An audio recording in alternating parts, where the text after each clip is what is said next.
मैं डॉक्टर इरशाद खानम स्वागत करती हूँ आप सभी का आपकी अपनी YouTube channel I love talks पर। मित्रों, आज हम देखेंगे साक्ष्य अधिनियम 1872 की धारा 11, जिसके अंतर्गत ये बताया गया है कि वे तथ्य जो अन्यथा सुसंगत नहीं है कब सुसंगत हो सकते हैं। ऐसे तथ्य जो कहीं पर भी सुसंगत नहीं है वो धारा 11 के अंतर्गत सुसंगत हो जाते हैं। और इसी में एक सिद्धांत भी दिया गया है, plea of alibi. Plea of alibi क्या होता है, इसका प्रयोग कहाँ किया जाता है, किस ऐसी कौन सी कंडीशंस बनती हैं जहां हम इसका उपयोग कर सकते हैं, यही सब चीज़ें हम जानेंगे आज के अपने इस वीडियो में। अगर आई लव टॉक्स चैनल के वीडियो आपको पसंद आते हैं तो आप लाइक करिए, कमेंट्स करिए और अधिक से अधिक इसको शेयर करिए। चलिए हम बात करते हैं भारतीय साक्ष्य अधिनियम की धारा 11 की। भारतीय साक्ष्य अधिनियम की धारा 11 काफ़ी महत्वपूर्ण धारा है। धारा 11 को प्ली ऑफ एलिबी की नाम से भी जाना जाता है। इस धारा में सभी तथ्य जो वाद के तथ्यों से प्रत्यक्ष रूप से संबंधित नहीं होते हैं, मात्र से सुसंगत तथ्यों की संभावना या असंभावना बनाने का प्रभाव रखते हों, इस धारा के अंतर्गत सुसंगत मान लिए जाते हैं। डेफिनेशन इसकी हम देखते हैं। धारा 11, वे तथ्य जो अन्यथा सुसंगत नहीं है कब सुसंगत हैं। वे तथ्य जो अन्यथा सुसंगत नहीं है सुसंगत हैं। इसकी उपधारा 1 है, यदि वे किसी विवादक या तथ्य या सुसंगत तथ्य से असंगत है। और 11 उपधारा 2 कहती है, यदि वे सौम्य या अन्य तथ्यों के सत्संग में किसी विवादक तथ्य या सुसंगत तथ्य का अस्तित्व या अनस्तित्व अत्यंत अवधि संभाव या अनादि संभाव बनाते हैं। जो तथ्य सामान्यतः सुसंगत नहीं होते वह कब सुसंगत होते हैं। तो इसका जो डेफिनेशन का पहला पार्ट है, जो उपधारा 1 है, उसको हम पहले समझते हैं, फिर बाद में हम उसकी सेकंड वाले पॉइंट को भी समझेंगे। यदि वे किसी विवादक तथ्य या सुसंगत तथ्य से असंगत है, इसका अर्थ है कि ये धारा ऐसे तथ्य के बारे में बात करती है जो सामान्यतः किसी वाद के तथ्य से सीधे तौर पर संबंधित नहीं होते जिससे यह तथ्य सुसंगत हो सके, लेकिन फिर भी ऐसे तथ्य सुसंगत मान लिए जाते हैं क्योंकि ऐसे तथ्य विवादक तथ्य या सुसंगत तथ्य से असंगत होते हैं। जैसे एलिबी। एलिबी का हिंदी में अर्थ होता है अन्यत्र उपस्थिति, या सरल शब्दों में कहें तो कहीं और उपस्थिति। प्ली ऑफ एलिबी क्या होती है, इसको हम देख लेते हैं कि अन्यत्र उपस्थिति का अभिभाव जिसे कहा गया है, एक्चुअल वो होता क्या है। किसी व्यक्ति पर कोई अपराध करने का आरोप लगाया जाता है और वह व्यक्ति उपस्थिति कई अन्य जगह सिद्ध करता है और उससे ये सिद्ध करना चाहता है कि वो घटना स्थल पर नहीं था और वहाँ पहुँचने की संभावना भी नहीं थी। तो ऐसे तर्क को प्ली ऑफ एलिबी के नाम से इस धारा के अंतर्गत सुसंगत माना जाता है। इस धारा का उपयोग जो है वो बहुत ही महत्वपूर्ण होता है। अपराधी अपने बचाव हेतु उन तथ्यों को प्रस्तुत कर सकता है जो उसके ऊपर आरोपित अपराध को झूठा साबित कर दें। यदि किसी व्यक्ति पर यह आरोप है कि उसने जोधपुर में हत्या की है और वो अपनी उपस्थिति उसी दिन की जिस दिन का उसके ऊपर हत्या का आरोप लगा है, उसी दिन की वो अपनी उपस्थिति को कलकत्ता में सिद्ध कर देता है, तो उसके खिलाफ आरोप जो है वो ढीला पड़ जाता है, क्योंकि एक व्यक्ति के लिए कलकत्ता में रहते हुए जोधपुर में हत्या करना असंभव सा प्रतीत होता है। ऐसा बचाव प्ली ऑफ एलिबी के नाम से प्रचलित है या जाना जाता है। इसको एक दृष्टांत से और अच्छे से समझते हैं। प्रश्न ये है कि क्या का ने किसी अमुक दिन कलकत्ते में अपराध किया? ये तथ्य कि वह उस दिन लाहौर में था सुसंगत है। ये तथ्य कि जब अपराध किया गया था उस समय के लगभग का उस स्थान से जहाँ की वह अपराध किया गया था इतनी दूरी पर था कि का द्वारा उस अपराध का किया जाना यदि असंभव नहीं तो अत्यंत अनादि संभव था, सुसंगत है। प्ले ऑफ एलिबी के आवश्यक तथ्य की अगर हम बात करें, तत्व की, उसकी आवश्यक जो तत्व होते हैं वो क्या क्या होते हैं, तो पहला तत्व उसका है कानून द्वारा दंडनीय एक आरोपित अपराध होना चाहिए। जो अपराध के बारे में चर्चा की जा रही है वो विधि द्वारा दंडनीय होना चाहिए। दूसरा, बहाना बनाने वाले व्यक्ति उस अपराध का आरोपी होना चाहिए। जो व्यक्ति ये कह रहा है कि मैं इस स्थान पर उपस्थित नहीं था, मैं तो किसी और स्थान पर उपस्थित था, वो कहने वाला व्यक्ति ही आरोपी होना चाहिए। तीसरा, वह बचाव की दलील है जहां आरोपी कहता है कि जिस समय अपराध कारित हुआ वह उस समय पर किसी और स्थान पर था, तो ये बचाव की दलील भी होनी चाहिए। और चौथा है, दलील को संदेह से परे साबित करना चाहिए कि अपराध के कमीशन के समय आरोपी के लिए शारीरिक रूप से उपस्थित होना असंभव था। पांचवा है, याचिका को अभियुक्त के दावे का समर्थन करने वाले साक्ष्य द्वारा समर्थित होना चाहिए। हालांकि ये ध्यान दिया जाना चाहिए कि अन्यत्र उपस्थिति की दलील सभी मामलों में चलने योग्य नहीं होती है।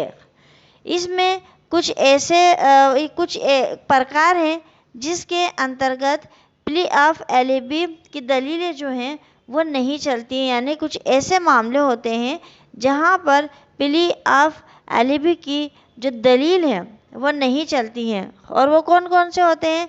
पहला, बहानेबाजी की ये दलील मानहानि के मामलों में नहीं चलती है।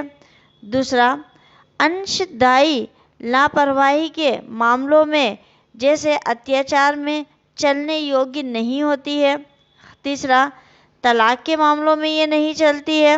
और भरण पोषण का अगर कोई मामला हो तो इसमें ये नहीं चलती है। और इसके अतिरिक्त अगर कोई वैवाहिक मामले हों तो वहाँ पर भी प्ली ऑफ एलिबी की याचिका लागू नहीं होती है। एलिबी की याचिका मौन के अधिकार के अपवाद के रूप में कार्य करती है। अब प्ली ऑफ एलिबी की याचिका कौन ले सकता है? एक सामान्य नियम के रूप में ये कथित अपराध का आरोपी है जो प्ली ऑफ एलिबी की याचिका ले सकता है। अभियुक्त द्वारा ये निवेदन किया जाना चाहिए कि वह कथित अपराध किए जाने के समय शारीरिक रूप से उपस्थित नहीं था। प्ली ऑफ एलिबी की याचिका कब उठानी है? मतलब कब आप उस याचिका को उठा सकते हैं? किसी मामले में प्रारंभिक चरण में जितनी जल्दी हो सके प्ली ऑफ एलिबी की जो दलील है वो देना हमेशा बुद्धिमानी होती है। ये प्रारंभिक चरण में जब चार्ज लगाया जाता है, लेकिन कुछ न्यायालयों में अभियुक्त द्वारा विचारण से पहले बचाव का खुलासा करना आवश्यक हो सकता है। यानी चार्ज जब लगाया जा रहा है तब भी आप प्ली ऑफ एलिबी की याचिका उठा सकते हैं। और कुछ मामले ऐसे होते हैं कि आप विचारण के पहले भी इसको लगा सकते हैं। अब इससे संबंधित दो प्रमुख केस भी हम देख लेते हैं। दूधनाथ पांडे बनाम state of UP AIR 1981, state of UP बनाम सुघर्सी AIR 1978। इन वादों में न्यायालय ने ये अभिनिर्धारित किया कि प्ले ऑफ एलिबी को तभी स्वीकार किया जाना चाहिए, ये किया जाएगा जब ये साबित किया गया हो कि अपराध वाली जगह पर आरोपी का उपस्थित होना नामुमकिन था। इसका मतलब है आरोपी एलिबी का बचाव लेना चाहता है तो आरोपी को यह साबित करना होगा कि वह अपराध वाले दिन अपराध की जगह से इतना दूर था कि उसका उस जगह पर शारीरिक रूप से मौजूद होना नामुमकिन था। चलिए अब हम डेफिनेशन का जो सेकंड पार्ट है उस पार्ट को उठाकर उसको समझते हैं। सेकंड पार्ट क्या है? यदि वे स्वयं में या अन्य तथ्यों के संबंध में या संसंग में किसी विवादक तथ्य या सुसंगत तथ्य का अस्तित्व या अनस्तित्व अथवा अति संभाव या अनादि संभाव बनाते हैं। इसका मतलब है ऐसे तथ्य को साक्षी के रूप में लिया जा सकता है जो अपने आप में या अन्य तथ्यों के साथ किसी विवादक तथ्य या सुसंगत तथ्य का अस्तित्व या अनस्तित्व को सिद्ध करते हों या उसको अत्यंत संभावनापूर्ण या फिर संभावना नहीं है इस प्रकार के बनाते हैं। बहुत से केस या वाद ऐसे होते हैं जहाँ पर कि सीधे तौर पर गवाह का मिलना मुमकिन नहीं होता है या मुश्किल होता है, तो वहाँ पर संभावनाओं पर ही न्यायालय काम करता है और संभावनाओं के माध्यम से ही न्यायालय उस केस का डिसीजन देता है। इसको हम एक एग्जाम्पल से, दृष्टांत से समझ लेते हैं। प्रश्न ये है कि क्या का ने अपराध किया है? परिस्थितियाँ ऐसी है कि वह अपराध का, खा, ग या घ में से किसी एक के द्वारा अवश्य किया गया होगा।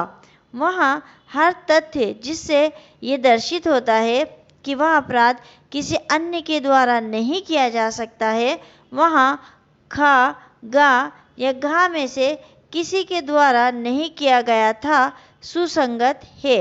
देखिए, जैसे हम इसको एक एग्जाम्पल से समझ लेते हैं। एक कमरे में 4 लोग हैं, ए, बी, सी और डी। उनमें से ए का मर्डर हो गया, ए की हत्या हो गई। कमरा चारों तरफ से बंद है, उसकी खिड़की दरवाजे सारे बंद थे।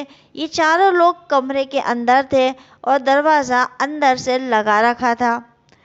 और यहाँ पर जो है ए का मर्डर हो जाता है। तो न्यायालय इस कंडीशन में ये हिसाब लगाएगा, ये अंदाज़ा लगाएगा, ये संभावना जताएगा कि इन चारों के अलावा इस कमरे में कोई और नहीं आया, किसी और की उपस्थिति दर्ज नहीं हुई है क्योंकि कमरा अंदर से लॉक था। तो ऐसी परिस्थितियों में ये संभावना अधिक प्रबल बन जाती है कि जो ए की हत्या है वो बी, सी, डी इन तीनों में से किसी ने की होगी, या तो इन तीनों ने मिलकर की होगी या फिर इन तीनों में से किसी एक ने उनकी हत्या की होगी। अगर ये सिद्ध हो जाता है तो क्योंकि वहाँ 4 लोगों के अलावा 5वां कोई व्यक्ति था ही नहीं, तो यहाँ पर संभावनाओं के आधार पर न्यायालय अपना डिसीजन देता है। यानी सुसंगत तथ्य जो हैं वो उपलब्ध नहीं है। ऐसा मतलब हमारी जो डेफिनेशन है वो क्या है कि वे तथ्य जो अन्यथा सुसंगत नहीं है। अब ऐसा कोई तथ्य है ही नहीं जो सुसंगत हो रहा हो, तो न्यायालय ये संभावना बनाएगा कि 4 लोग हैं, इनमें से ही किसी एक ने, या तो तीनों ने मिलकर किया होगा या फिर किसी 2 ने किया होगा या किसी एक ने किया होगा।